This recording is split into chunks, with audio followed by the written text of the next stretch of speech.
मराठा हुशार झाला बुद्धीनं सुद्धा, नुसतं ताकदीनं नको, दोन्ही गरजेचं आहे, ताकदही वापरायला लागते, बुद्धी पण. आणि त्याचा फायदा मराठा समाजाला खूप व्हायला लागला. म्हणून आपण काय करायचंय काय नाही करायचं, जी गोष्ट करायची ती पुऱ्या ताकदीनं करायची. तिला वेळ लागतो नाही लागतो हे नाही माहित मराठा समाजाला. फक्त जी काय गोष्ट करायची ती करायची म्हणून नाही करायची. एखादी धडक द्यायची ठरली तर ती पुरी ताकदीनच द्यायची, नसता मग ती नाही द्यायची. आपल्याला आता हार आपल्या बाजूने नाही घ्यायची, घ्यायचा तर गुलालच आपल्या बाजूने घ्यायचा, हार नाही घ्यायची. त्याच्यासाठी पूर्ण शक्तीनं आणि क्षमतेनं, बुद्धीचा, ताकदीचा, युक्तीचा सगळा वापर करून आपल्याला ही आलेल्या संधीचं सोनं करायचं आहे.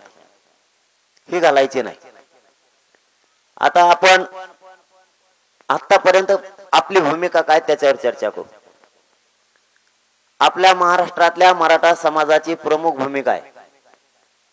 महाराष्ट्रातल्या मराठा समाज हा ओबीसीत असल्या कारणानं मराठा समाजाला सरसकट महाराष्ट्रात मराठा समाजाचा ओबीसी मध्ये समावेश करावा, ही आपली मराठ्यांची मूळ मागणी.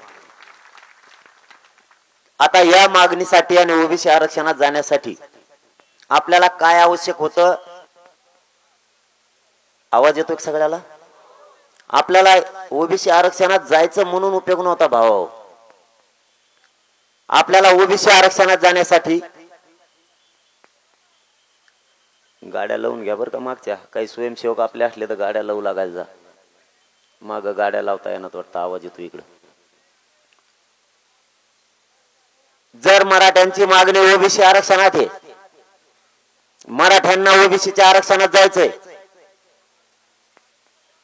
तर त्यासाठी आपल्याला निकष पार करावे लागत होते. एक तर मराठा मागास असावा लागतो,